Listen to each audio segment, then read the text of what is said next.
I want to do service. That's my main goal. I had seen Amma's picture in a Telugu Association of North America magazine, because Amma is from Telugu. That association had invited her in Cincinnati. When I saw that picture, something happened to my body and the whole vibrations.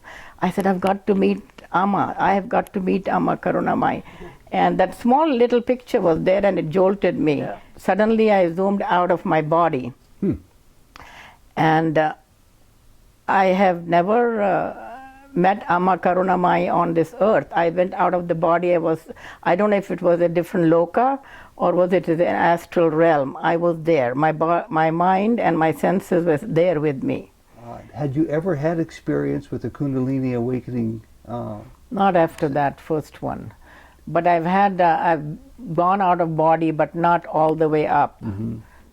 I think that one experience has brought all these 15 years of bliss, which I've been experiencing, and closeness to God, and I'm constantly in connection with God. And before that, I was more into the world. Any kind of grace and blessings you can receive from a person like Amma or an incarnation like God, you're visiting God, so they should come to seek her blessings. She is the divinity walking on this earth. She heals, she wipes your tears, she can burn some of your previous karmas with her grace. Subsequently, I went the following year to see her in Bangalore, India. She has an ashram in Bangalore. After that, I went to Houston to see her.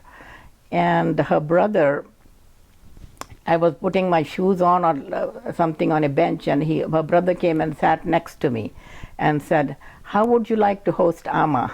Oh, in Columbus. And I jumped with joy and in Columbus, and oh my God, I was so overwhelmed, and I just was, so happy to. So she came next year, which was, I think it was 1999 was the first visit, Amma's visit. Kamala Saxena is a retired medical doctor in Columbus, Ohio. In this Souljourns interview, Dr. Saxena speaks of her long-standing devotion to holy woman Amma Sri Karunamayi of India. When she asked Amma about how Amma recognized Dr. Saxena's true nature, her true identity, Amma simply smiled and replied, "Soul connection. Welcome to Souljourns." This interview was recorded in the fall of 2013 in Columbus, Ohio. Kamala Saxena, thank you very much, Kamala. This is a wonderful opportunity to hear about some of the details about how you became so interested on the spiritual path. Tell us at the beginning how it all started. How did it start, your spiritual path? With Amma Karunamayi. Yes. Okay. Jai Karunamayi to all of you. I would like to begin this narration with my humble pranams at the lotus feet of Amma Sri Karunamayi. Okay. Her name is Shri Shri Shri Vijayeshwari Devi, popularly known as Mother Karunamayi, the compassionate one, which means. I'm offering a small shloka at her lotus feet, and then I will narrate how I became interested and how I met Amma first. Om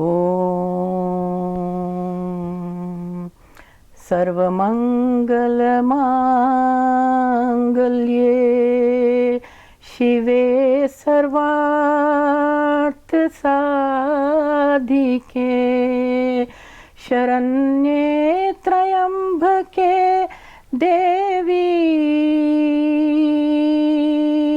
Narayani Namostute Narayani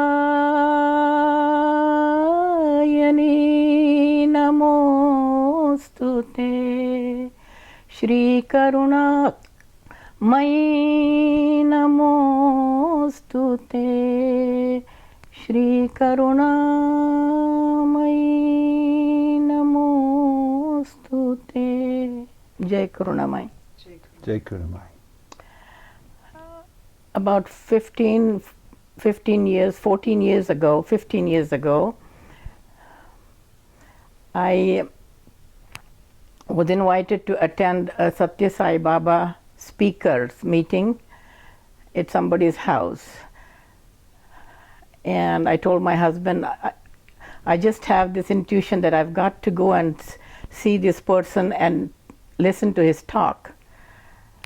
His name was Subbarao. He was a very ardent devotee of Satya Sai Baba. So I went to this host home and listened to his lecture. During the question answers, he knew that I was the way I was asking him questions, he became very interested, and he knew that I knew a little bit I'm on the spiritual path, and was asking him Gyan questions about Jnana, about body, and stuff like that, soul. So when we went to the basement and had dinner, I went and sat next to him because I had already eaten. And he said, asked him, you were talking about and teaching us the chakra meditation. And I don't know how to meditate, chakra meditation. Then Subbarao said, I will teach you. I said, but how? So he said, listen, I'm going to Canton, Ohio tomorrow. And if you come there, I promise to give you at least an hour, hour and a half, and to teach you the meditation. So I told my husband Chanda, I said, I've got to go to Canton. He said, no, you're not doing any such thing. You're always running after saints. But then I prayed to God and I said, I want to meet him and learn the chakra meditation. And I called him. He picked up his phone and he said, I can't come because my husband won't let me come to Canton.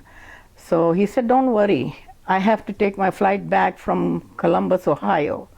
And I will come to your house an hour early. All you have to do is drop me back to the Satya Sai Baba temple here. They don't have a temple, it's a little, place where they do all the bhajans and stuff. I said, no problem. So I was so delighted. He came exactly at 2 to my home, and I had some snacks for him and fruit and stuff he ate. And then he sat right here, and Chandra also was here, and he taught me a beautiful chakra meditation. I was very impressed with him, the way he handled it. So the next day afternoon, I think it was a Sunday, so I was just laying on that sofa, and I was contemplating on the way he taught me the meditation, as well as there is a small booklet I have, which is called Nirvana Shatakam. When Shankaracharya, our Jagat Guru, was on his deathbed, he said, the disciples asked him, what is the essence of the whole lifetime of you as a guru, or your spiritual life? He said, I'll give you 6 verses. That's why it's called Shatakam, which means the life, the spirituality, you understand the whole spirituality in 6 verses. So it's a beautiful book, and it says about the body and the soul and everything, and who am I? That was the main thing. I am not this, I am not that, I am Shiva, I am that. So I was contemplating, then I put that book on my chest, and I was just kind of thinking about the meditation he taught me, and suddenly I zoomed out of my body. And I have never met Amma Karunamayi on this earth. I went out of the body. I don't know if it was a different loka or was it an astral realm. I was there. My mind and my senses were there with me. And there I saw just effulgence. And it was a bigger effulgence. I think it was Mahalakshmi. And my mind said, I know her. And I went to prostrate her, and before that I saw a smaller effulgence. I said, Mother Karunamayi, I'm going to meet her next week it was just an effulgence. There was no form or anything, just formless. So you had never met her? Huh? You had never met her up until that time? No, never met her. And this is the day after you learned this meditation? Yes. The thing is, I'll tell you a little bit previous one after I finish this. I saw the smaller effulgence, and I said, Amma Karunamayi, I'm going to meet her next week. And I recognized her as Mother Karunamayi, even ever not meeting her ever on this earth. And then I prostrated to Mahalakshmi as I was going to, or whoever Devi was. And then my Kundalini rose. I heard a rip-rousing sound of my Kundalini rising. And then I woke up. I was a little bit scared, and then the bliss started coming on. I have to add that a week before this happened, before I met Subbarao, I had seen Amma's picture in a Telugu Association of North America magazine, because Amma is from Telugu. That association had invited her in Cincinnati. When I saw that picture, something happened to my body and the whole vibrations. I said, I've got to meet Amma. I have got to meet Amma Karunamayi. And that small little picture was there, and it jolted me. And I just had a strong feeling, so I called Cincinnati. And I said, I want to see Amma Karunamayi, I want to meet. He said, don't come to Cincinnati. It's going to be a stampede. There are at least 1,000 people here. So next week she's going to Michigan, and that might be a better place for you to go meet her. So I was all excited, even though Chanda said he's not going to take me to Michigan because I'm always running after saints. So, but then he said, okay, I'll take you. So we went there to meet Amma. That was my first time ever. After meeting her up in the other realm, yeah. I went to Michigan, and Chanda said, I'm not coming in. I don't know who she is, so I'll sit outside. It was in a church. He was sitting outside on the stone little patio, and I went in. And we have to write on the cards what you want. I said, Amma, I just want a hug from you. I love you. That's all. And when I went there to see Amma, it was just amazing that I felt that I know from my previous lifetimes, and Amma said she will definitely give me the hug. And as soon as she looked at me, she said, this is your last birth, my child. You'll get salvation in this lifetime. You're very devotional, but you're going to have health problems, and I'm going to help you through that. Then she stood up and gave me a big hug. Oh, that's nice. And then subsequently, I went the following year to see her in Bangalore, India. She has an ashram in Bangalore. At that time, I don't think she had an ashram in Peninsula 15 years ago. So I went to see her and had a beautiful, beautiful visit with her.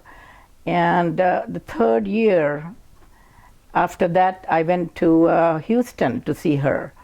And her brother, I was putting my shoes on or something on a bench, and her brother came and sat next to me and said, how would you like to host Amma?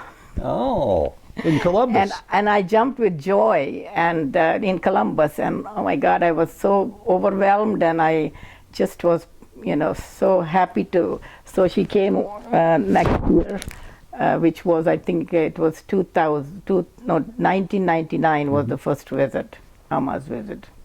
And you hosted her here for many years after that. Then. Yes, and in fact, the past 14 years except for 2013.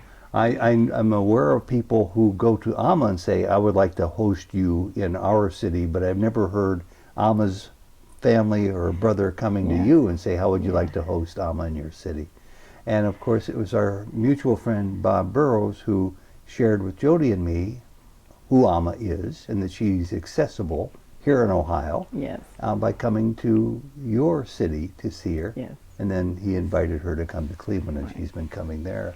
So how is that? So the first year when she came, I just had, I don't know, I felt like God is here, and my house was like a heaven. And so she sat right here after she came in the next day. She came in the evening, and then we had arrangements. So she was sitting here, and I was standing here to ask her if she wants something, what can I get her or something. I usually put a pillow underneath her feet with a white cover on it, because I don't let her put her feet on the carpet because it's synthetic. So I had a pillow, and I'm standing there, and this whole kumkum starts coming. It's a huge heap.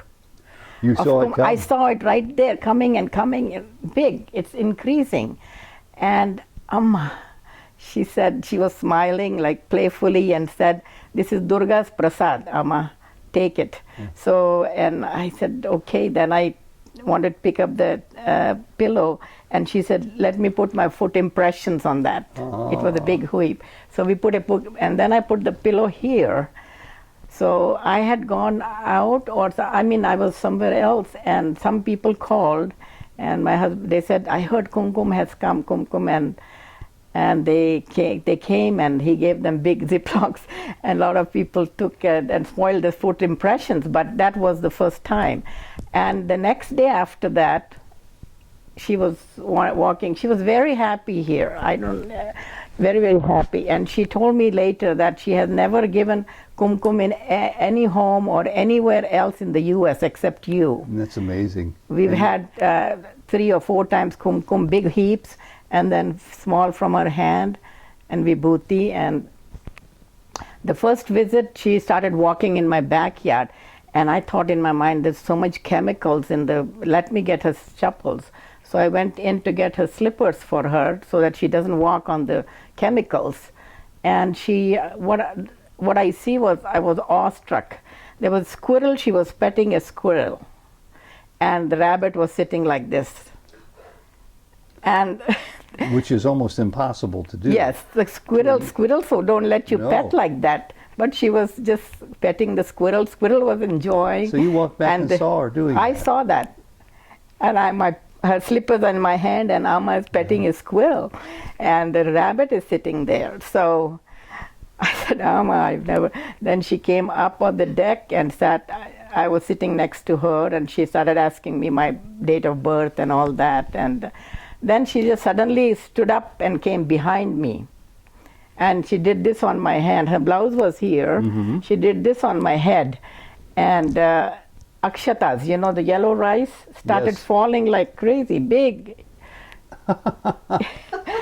So she... like rain, it started falling. And I had my stole like this, and I picked some in my thing, and I still have some in my box downstairs. And the smell, fragrant of those rice was so heavenly. I have never experienced that smell before. It was heavenly fragrance, those rice. So is that miracle plus the miracle of the squirrel and the rabbit plus the miracle of her full effulgence making itself apparent to you the day after you learned this meditation? What do you think it is about you, Amma, that's calling so much to your immediate attention, your consciousness, about Amma's position in the world? Do you think this is something that you've waited lifetimes to merit? Or what's your explanation for such rich experiences from her? From Amma? Yes. I think that it probably what I have done in my previous birth, my karmas, as well as I think the Subbarao, his presence, he was just like Baba. Now I have known Baba much closely, and I'm so drawn to him. Sometimes I feel I'm more drawn to him than Amma Karunamayi. I'm so close to him now. And at that time when he came, his vibrations or the way he taught me, I think his presence opened my chakras. Mm-hmm. It sounds that way. Yes. Yeah. And then that's why I had that out-of-body experience, and then Amma came and everything good happened. I did call him when I got next day that after your meditation, and he said, "You're very blessed." So I would say so. You've got many stories that we would like to hear. So what about some of the other miracles that you either saw yourself or you can report about? Tell us some of those. Amma, as I said, I tell people she's the creator, of this universe. So the whole universe is her children, her babies, the plants, the animals, the rivers. So we see miracles all the time with animals and plants around Amma. And of course, people are all her babies, like she calls them. I had a family come to see her from Indianapolis. And they had a teenage daughter, I think she was 14 when she came here, who was kidnapped a year and a half ago. And they found her a year and a half later, and she was totally mentally deranged and not acting normal at all, and she was very upset type of child. So the mother called me and said, I want to come and meet Amma. So I said, fine. So she brought them here to my home when Amma was seeing people. And Amma spent some time with the girl. And on the next day was Homa in my house. So I was so shocked that she said, can I help you with it? So Amma said, let her help if she wants to. And she spent some more time before the Homa with her, and then after that she was distributing water, and she was a changed child, completely normal. And these two parents were shocked that how come she has changed back to her normal self, tells her what name is, not even thinking of her negative experiences. What has Amma done? So they went back to Indiana, ran back to Indiana to bring their two brothers, two sons, because they were also mentally upset because the sister was kidnapped. They were not acting normal either. So those two boys were brought the next day. After Homa, Amma met with the boys too. And today the boys are so drawn to Amma. So they came to my home, and they wanted to go to India, to Peninsula Ashram.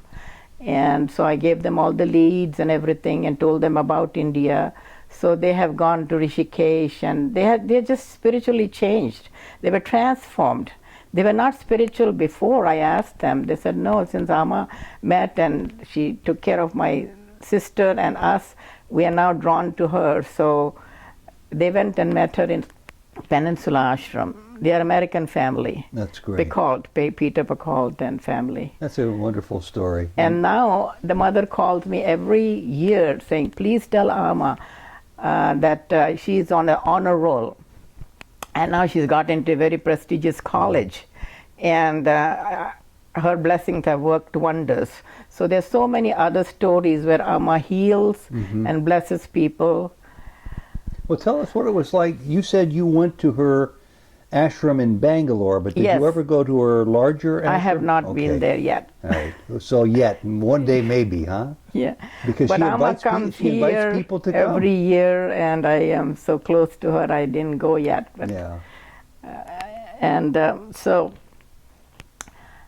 we have a close friend here. When I was going to Bangalore before, she was diagnosed with a relapse of renal cancer, kidney cancer. And the doctor said, no, there's no chance. It's all spread and everything. It's a relapse. And she was very sick. So I went to see her before I went to Bangalore. I said, I'm going to see Amma. She said, please take my picture and have her bless me. So I took her picture in the Bangalore ashram. I said, Amma, my friend is very sick. And she blessed the picture. And lo and behold, when I came back, they said she's getting better.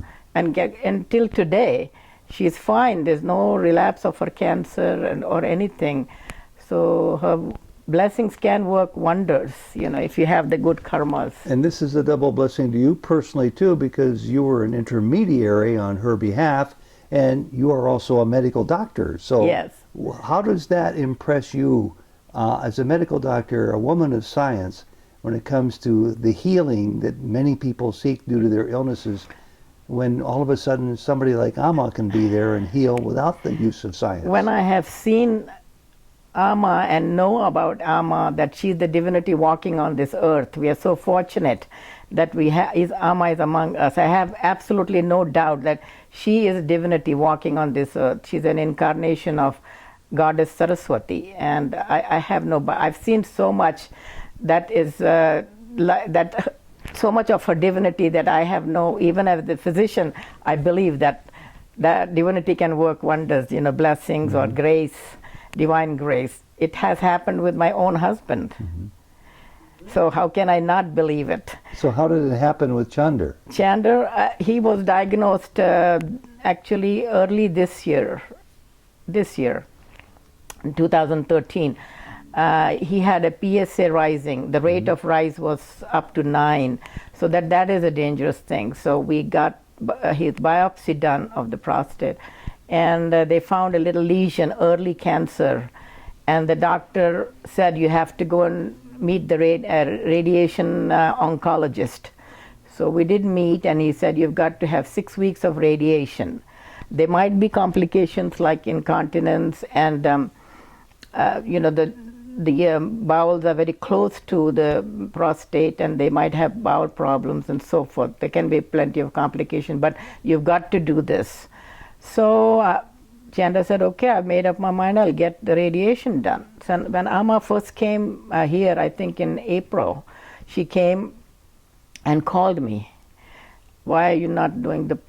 She heard, I wrote to her that I cannot do your program this year in Columbus because of Chandra's diagnosis. So she said, no, nothing can happen to Ram's son. She has my blessing, he has my blessings.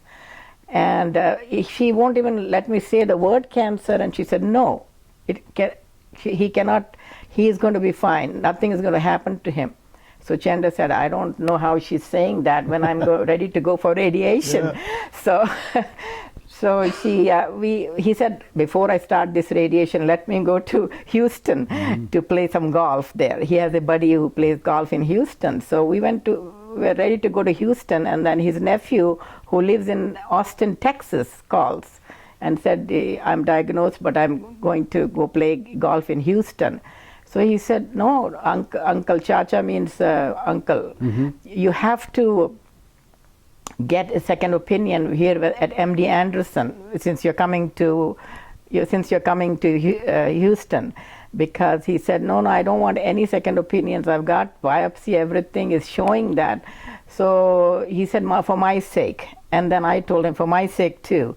So he said, listen, the nephew said, the CEO of MD Anderson is having dinner with me tonight. And otherwise, it takes so long to get into, because it's a big world-renowned cancer center. So the CEO, her name is Linda Chin, she called the chief of urology at MD Anderson one call, and he said tomorrow he can come.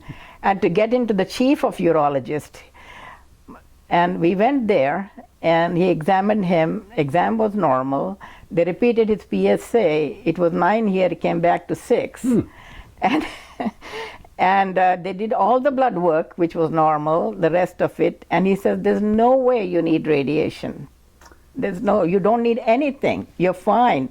And then he got the slides which were taken here in Columbus. They had gone to Atlanta, because that's where they read them.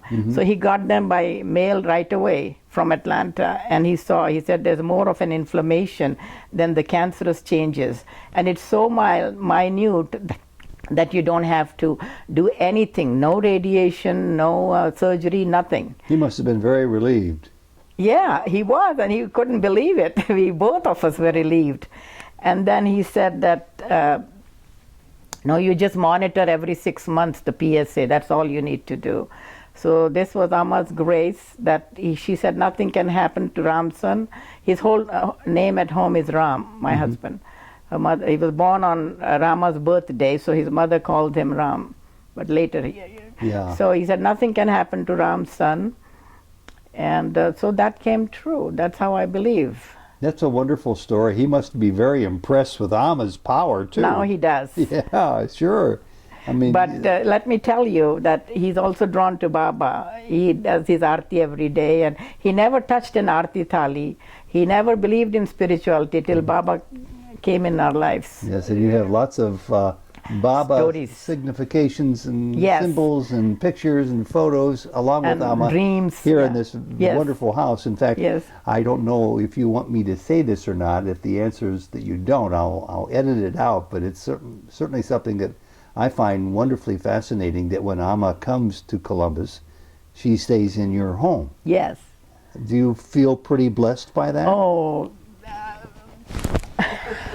my house becomes the heaven, and I'm just looking forward to seeing her and having her, and I start cleaning the whole house and preparing her visit, and it is beautiful. I just enjoy so much. every time. I know when I've seen her the last year or so, she's told me and Jody how happy she is about this wonderful, prestigious award that you've received in New York this past year. We were talking about it, I guess, a year and a half ago in Washington when we were there, when Amma was recognized by the United States Congress, and then you had this opportunity, and you've never really had a chance to share it with anybody, to my knowledge, in detail. Would you tell us about that award? Yeah,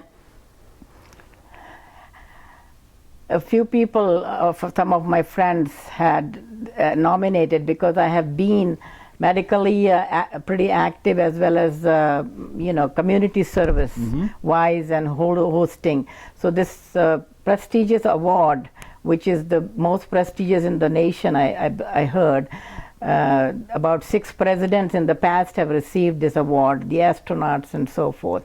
So one of my friends told me that I'm going to nominate you because you do a whole bunch of you served on the state medical board. That was also Amma's blessings. There was a lot of competition. They were considering me for the board, as well as there were 6 others. And I said, Amma, you have to bless me. I want to be on the medical board, because that's one of the prestigious things you can achieve as a medical doctor, to be on the medical. Only 9 doctors in the whole state are appointed by the governor. So she said yes.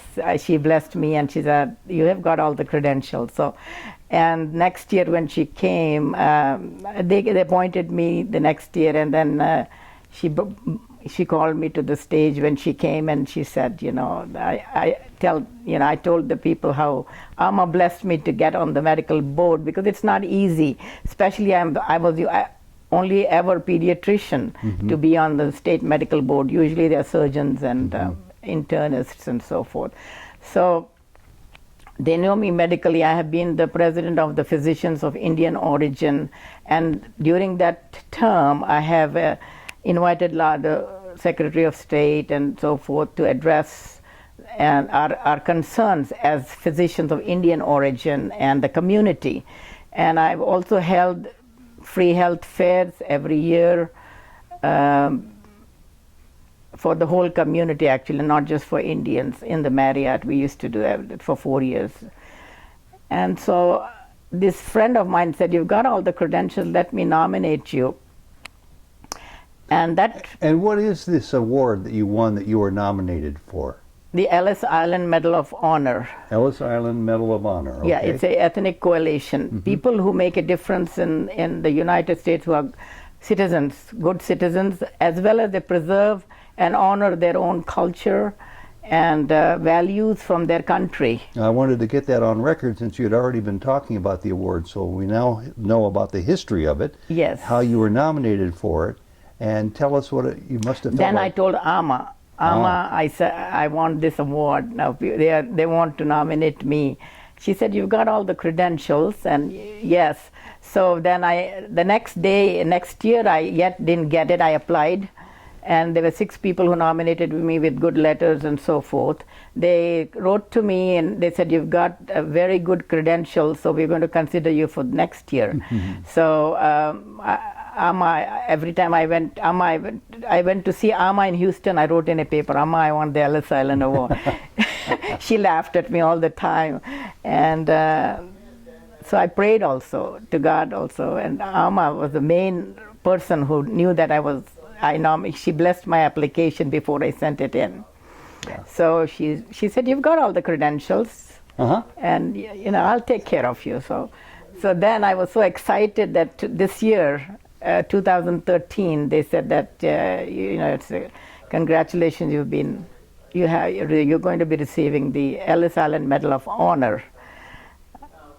So I have the medal here, and I used to get a dream. I got a dream about 6 months before that. Amma's putting the medal on my neck, the Medal of Honor. It was a beautiful ceremony in Ellis Island. We take a ferry and go there, and there were a lot of congressmen and so forth there, and the military honors. They make you walk on the red carpet. It's a very honorable ceremony. And here it is, as if by magic. The medal is on your lap. Let's take a look at it, okay?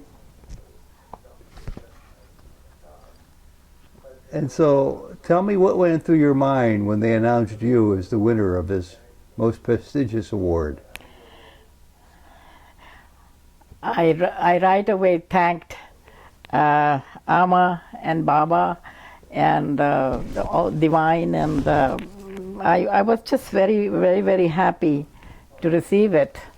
And I said all this service and so forth, which I dedicated to selflessly to humanity, is now bringing the fruit, and Amma is responsible for giving me this medal.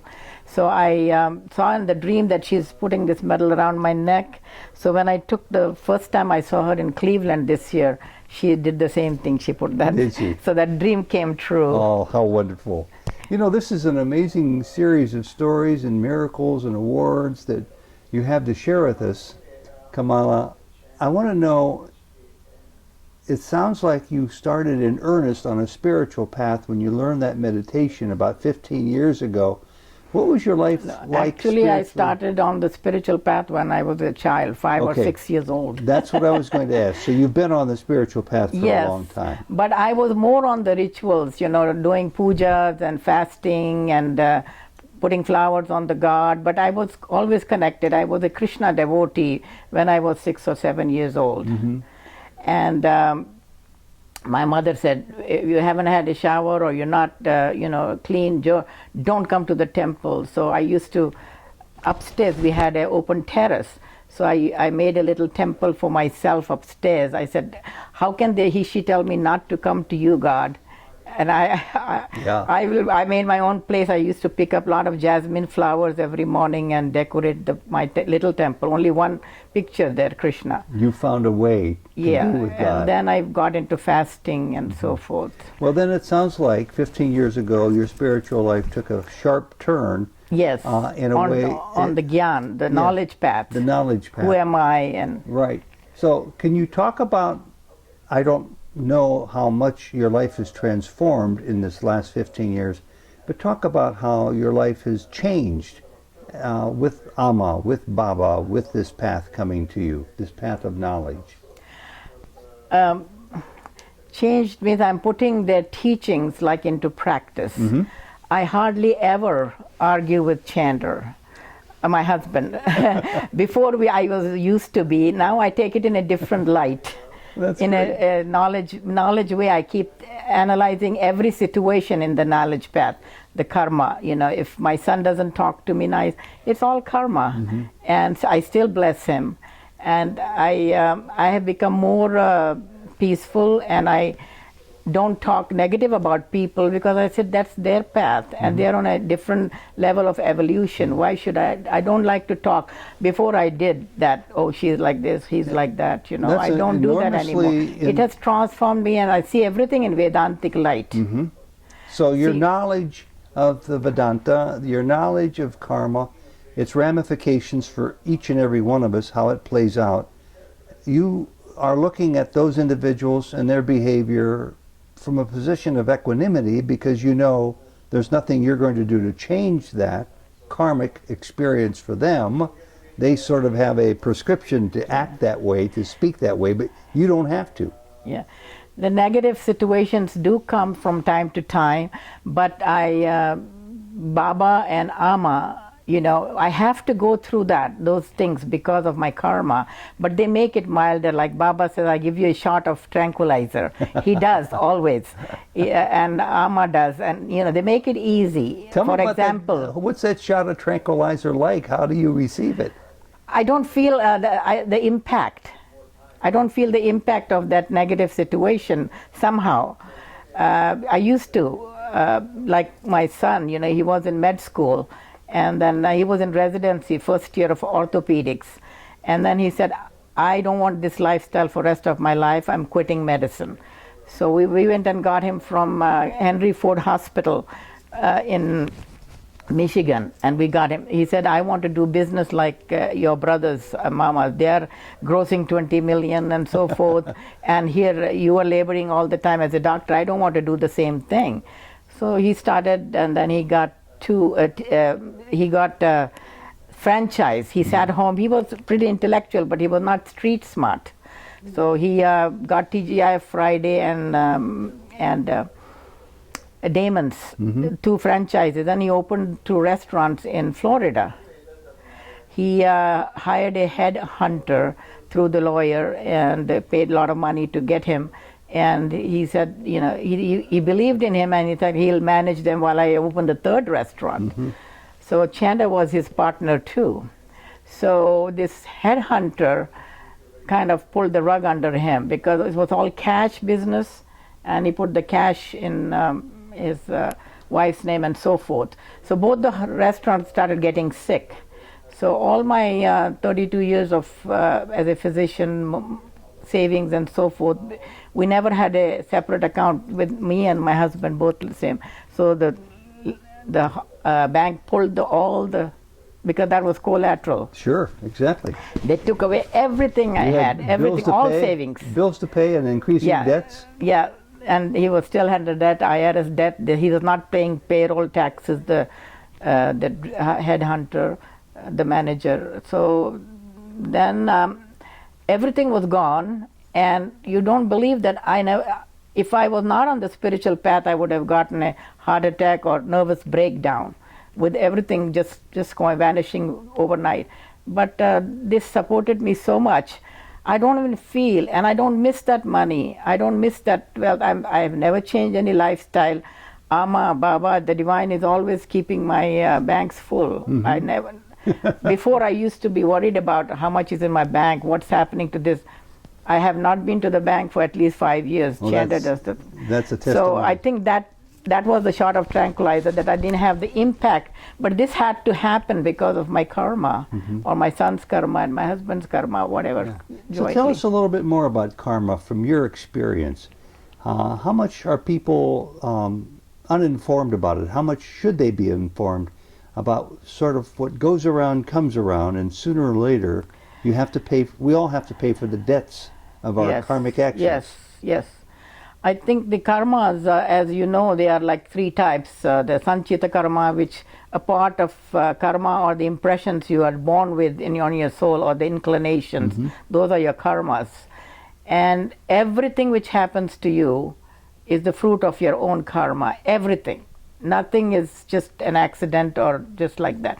And how you handle that karma, fruit of your own karma, if you're resentful, if you cry about it and you blame God, why it's me and so forth, then I personally feel, and the scriptures say that you make new karmas. If you accept it peacefully and cheerfully accept the fruit of your own karma. Nothing happens to you by accident. Everything is karma. And then you don't make the new karma. And divine grace or your present self-effort helps a lot in burning off your karma or reducing the impact and so forth. And is there anything? No, I think this is a good conversation. I think people can never hear enough about the full impact of karma in their lives. Yeah, you're born with certain part of karmas, and you have to fructify this lifetime. You don't want to add to it anymore by reacting to it. And you can try to burn them by your present self-effort. Yeah. And the divine grace has a big role in that. We have a few minutes left because this has been a very fast hour, and what I want to know as we start to think about the final comments, Kamala, is to have you share some more light about Amma Sri Karunamayi. She visits America for almost half a year, almost 6 months, maybe 5.5 months every year. She travels from the West Coast to the East Coast. There are people who have seen her regularly, like you have, and many of us have, but there are people who are going to be seeing this who have never seen her before. Why should somebody take the opportunity to be in Amma's presence if they happen to find out that Amma's coming to their state or to their region, and they could, if they wanted to, receive her darshan? Why should people think about doing that?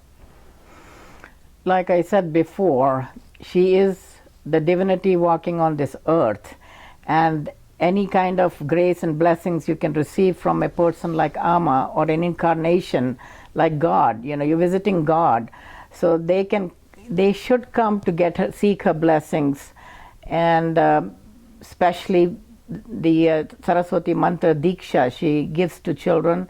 She used to give it to adults too, you know.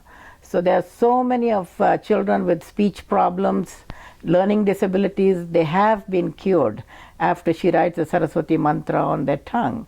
And there's so much benefit they can receive to get uplifted with spiritually, emotionally, physically. She heals, she wipes your tears, she can burn some of your previous karmas with her grace. So there's a lot of advantages. I have this rash for almost, but I know that it is my karma. But the divine grace has I don't even think about this rash. And because I feel that God has intercepted. I know it's my karma. I have to live with it for 5 to 7 years. I have it, but luckily there's no treatment for this in our medicine. There's no cause for this. It's not infectious. It's not contagious. It's not fungal or anything. Just there. And luckily I don't have it on my face and my head and so forth, so that is the grace. But this I have to live because I know that it's my karma. So all sicknesses are from karma. It's also your dharma, your karma, to have wonderfully enlightening, expansive experiences in life too. And just tell us a little bit more about the experience the day after you learned this wonderful meditation of having your Kundalini awakening and the experience of the effulgence of Amma and being taken into the higher realm with that experience. Let's just end on that a little bit too. Had you ever had experience with the Kundalini awakening? Not after that first one, but I've gone out of body, but not all the way up after that. And I think that one experience has brought all these 15 years of bliss which I've been experiencing, and closeness to God, and I'm constantly in connection with God. And before that I was more into the world. How much, I want to buy this, I want to buy that, I want to go buy saris and clothes, and how much money I have, and when are we getting a new car. And I was all like that, even though I was praying to God since a child, but I was still very worldly. Yeah. Well, I know you're now a retired physician. Yes. You're on a very profound spiritual path. You're still a young lady. I think Amma and Baba are going to grant you with many years to come. How do you wish to spend the rest of your life? Well, the rest of my life, I think I have a lot of projects every time coming. I want to do service. That's my main goal. And then now I'm doing a fundraiser for her tribal school, for free education to the underprivileged in India. So that is coming up in April. So we are going to work towards that. And of course, Amma has requested us to do some free medical service and also feed the homeless and so forth. That's just a tremendous story. You're an inspiration to anybody who sees this video, and I hope it's seen around the world, because people can find expansion in their hearts by having other teachers describe their path, so that other individuals who are witnesses to it can learn how to emulate it and be on a similar path. Yeah, Karunamayi's mobile van. Once Amma was here and she was showing us all these disabled children crawling to the nearest hospital, and her 500 villages, there was no hospital near or anything. So Amma said that I want to have a van. So I said how much it costs. So I don't want to mention how much, but I said, okay, that fine. Right away we wrote the check. And Amma got a huge medical van. The Mazda people made it for her. It has a birthing room, it has an emergency care. 4 doctors sit on the van and go around the villages giving immunizations, taking care of the sick, ophthalmology, everything. So that is called Karunamayi Mobile Hospital. Sounds like a hospital on wheels, exactly what this is. Yes, that's what it is. Amma is very happy with that. They sent me a lot of pictures how much it's happening. There was a mishap where people fell in the ditch and so forth, some accidents and floods. So they carried the people in that van and brought them to the hospital. So she said it's very helpful. A few years ago, we went to Nagarhole near Mysore, India. It's a place, and we took a safari. It's an open jeep. Of course, there's a cover, glass cover, plastic cover on it. And we were looking at all the animals, and the driver kept saying, of the jeep said, it's very, very difficult to spot tigers. And whoever does spot tigers, we write their name and their life history and everything. And I said, started thinking about Amma and praying. I said, Amma, please show me the tiger. If you love me, please show me this tiger. So we went a little further, and we were hearing strange sounds from all the animals, the monkeys and so forth. So the driver said, listen, these animals are notifying each other of the danger, that the tiger is in the vicinity. So don't talk, we'll just slow down. So he slowed down and stood there, and to our surprise, there's a majestic big tiger coming from behind the bushes and just crossed the road behind our jeep. And we saw it at so close distance, and it was beautiful. And when Amma came next year, she said, how did you like the tiger? So she knew. She heard your prayers, she heard your request. Yes. And then you had one other story that I wanted to hear. When I did her program in Bombay, she was staying at my nephew's home, and there were about 250 students lined up to get her Saraswati Mantra Diksha from her. So we wanted Tulsi stalks. So they had two small plants, Tulsi plants, so we denuded all of them and took the stalks to take them to the individual blessings day where she was going to give the Diksha. So both the denuded plants we put behind the curtains and behind the drapes in the balcony. So the next day, a day after that, Amma was leaving. After Amma left, we were picking up the room, all her things, we keep them separate, so we were taking, and when we drew the drapes, my nephew's wife said, Auntie, come here, there's a miracle. I said, what happened? He said, look at these plants, the denuded Tulsi plants. They were full blooming and swinging away. Big bloom on both. They were both denuded. So we took pictures of those. So you've been blessed so many different times with many miracles in your family, with your husband, with yourself, and observing them in nature as well. Yes. Great stories. I think Amma is the one with the nature. It's her creation, so she can play around with animals and plants and rivers. Great. Kamala, this has been a wonderful story. Thank you very much for sharing so many insights. God bless you, and Karunamayi. Jai Karunamayi. Jai Karunamayi.